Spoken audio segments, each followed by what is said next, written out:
काम कर गया। रानी, अब जबकि सबको लगता है कि हम दोनों के बीच में झगड़ा हो गया है, हमें इसका थोड़ा फायदा उठाना होगा। देखो, बड़ों के सामने नाटक करने के वक्त थोड़ा बुरा लगेगा, लेकिन हमें करना पड़ेगा। तुम समझ रही हो ना? देखो, अगर हमने ऐसा कर दिया ना रानी, तो वो लोग राजा की बात से ज्यादा हमारी बात पर विश्वास करेंगे।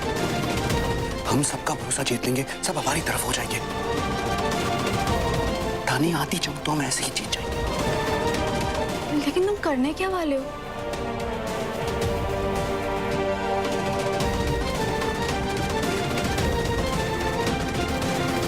तुम बस देखते जाओ, हम बाहर जा रहे हैं।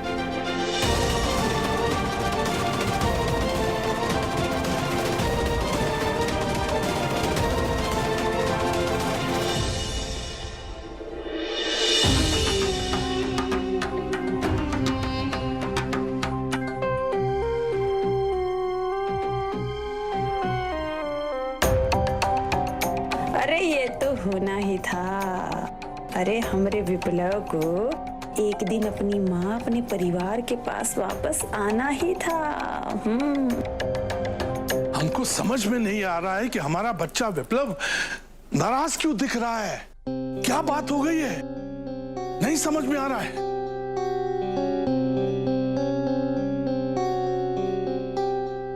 सुषमा जी, आप जाइए और हमारे लिए चाय लेके आइए, हमारा सर बहुत दर्द हो रहा है। जी।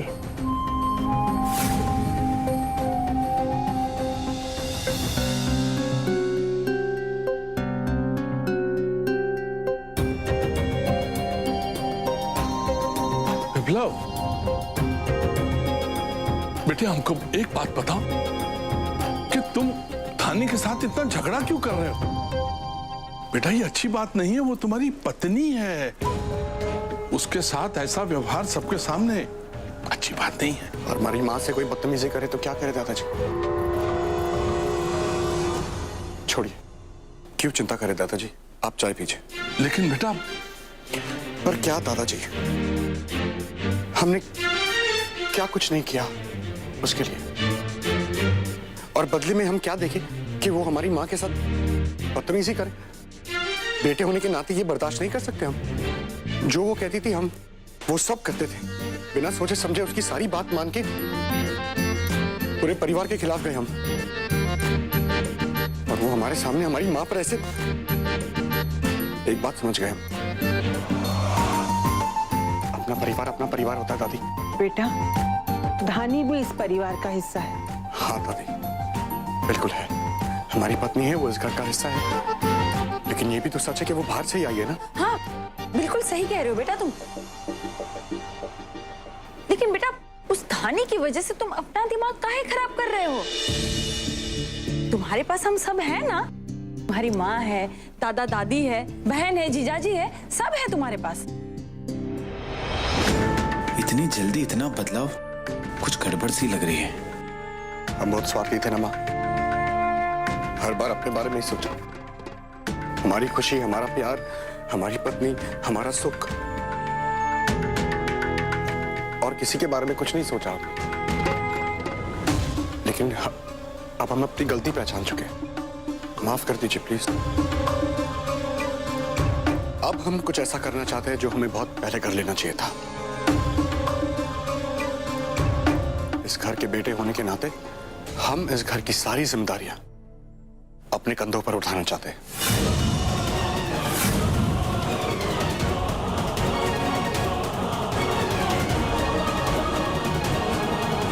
बेटा ये तो बहुत अच्छी बात है कि तुम इस घर की सारी जिम्मेदारी अपने कंधों पे लेना चाहते हो, लेकिन एक बात का ख्याल रखना कि तुम धानी के साथ अपने रिश्तों को खराब मत करना।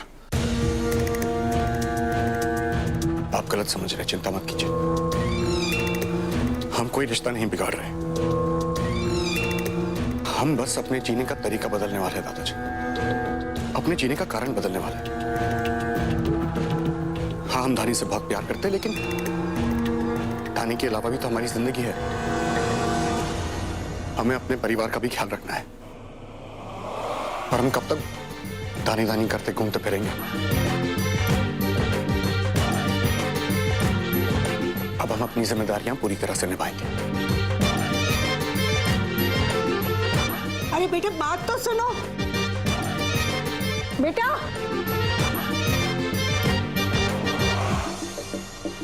बहू जी, अगर विप्लव इस घर का भार अपने कंधों पर रखना चाहता है तो हमें कोई एतराज नहीं है, उल्टा हम उसका साथ देंगे।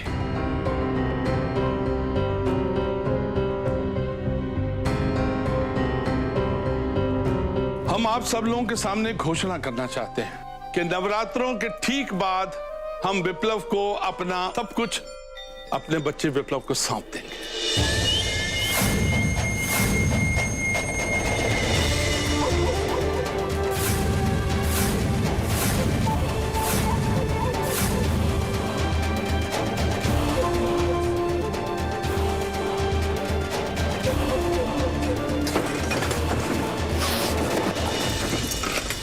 राजा, लल्ला, राजा, अरे पगला गया है का? हाँ? बड़ी मुश्किल से हमको इस घर में रुकने का मौका मिला है, सब बिगाड़ दोगे। अरे बचा क्या है माँ इस घर में? बताइए हमें बचा क्या है? उस दशरथ त्रिपाठी ने विप्लव को अपना उत्तराधिकारी बना दिया। अरे जो जगह हमारी होने वाली थी वो उस विप्लव की हो गई। लल्ला, अभी भी कुछ नहीं बिगड़ा। हुक्म का इक्का अभी भी हमारे हाथ में है। तुम्हें क्या लगता है हमें अभी भी इस घर से कुछ मिलने वाला है? कुछ नहीं लल्ला, सब कुछ। अगर वो करो जो हम कहते हैं, सालू को जल्दी से माँ बना दो। अरे माँ उससे क्या होगा? अरे हाँ, अगर शालू माँ बन जाए तो इस घर के सारे समीकरण ही बदल जाएंगे और घर वाले सिर्फ हमारी बात सुनेंगे और हमें वो सब कुछ मिलेगा जो हम चाहते हैं। हाँ माँ, क्या सोचा है आपने? बस लल्ला, अब जल्दी से इस काम को अंजाम दे दो।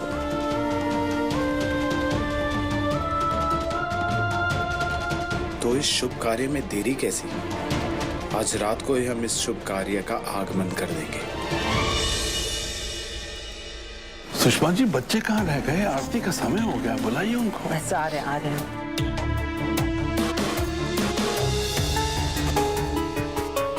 बेटा धानी कहाँ है?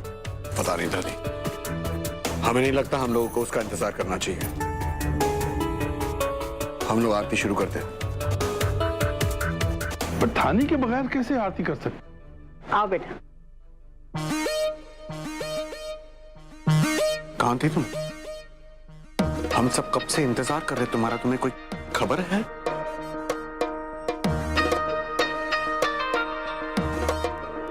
बड़ों को आरती के लिए ऐसे इंतजार करवाते था ना?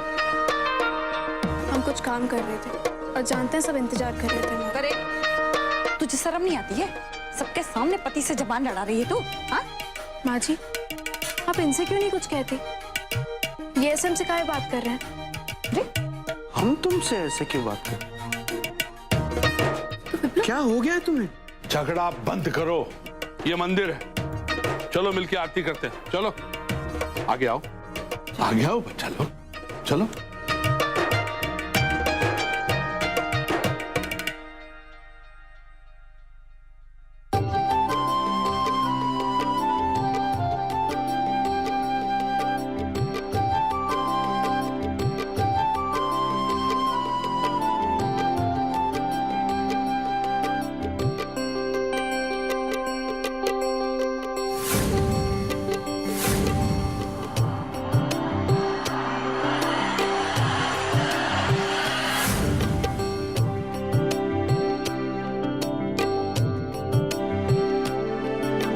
बेटा सबको प्रसाद बांटो। जी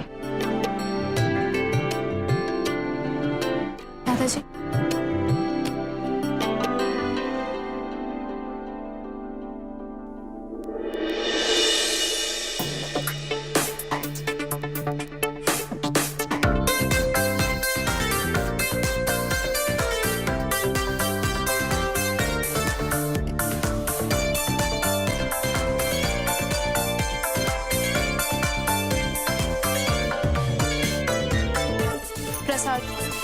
नहीं चाहिए। क्या पता आज तुम्हारे हाथ से मीठा लड्डू भी कड़वा लगने लगे।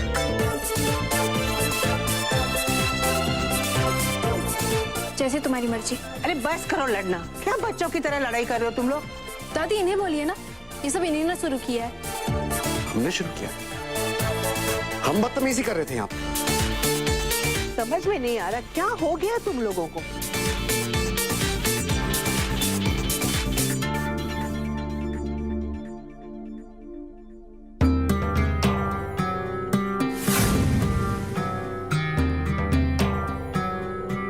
प्रणाम।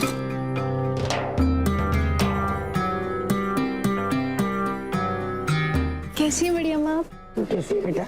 हम ठीक हैं। माई कैसी हो? दम ठीक। नमस्ते काकी। खुश रहिए। कैसे हैं आप?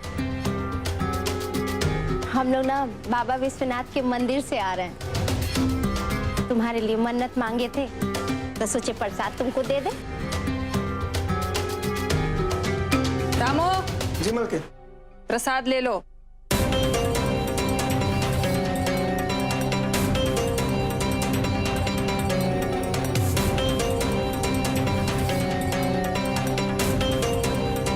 सुना ही होगा आप लोगों ने कि आपकी बेटी कितनी बदतमीजी से और कितने बेहुदे तरीके से हमारे बेटे से बतिया रही।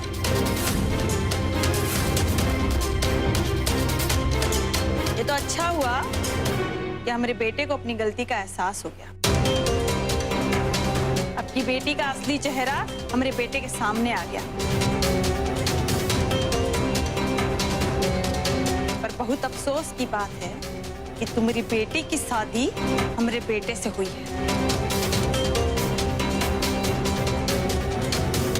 अब रिश्ता है वो तो निभाना ही पड़ेगा, लेकिन एक बात कान खुलकर सुन लो तुम लोग। अब विप्लव धानी के प्यार में अंधा नहीं रहा, उसकी आंखें खुल चुकी है।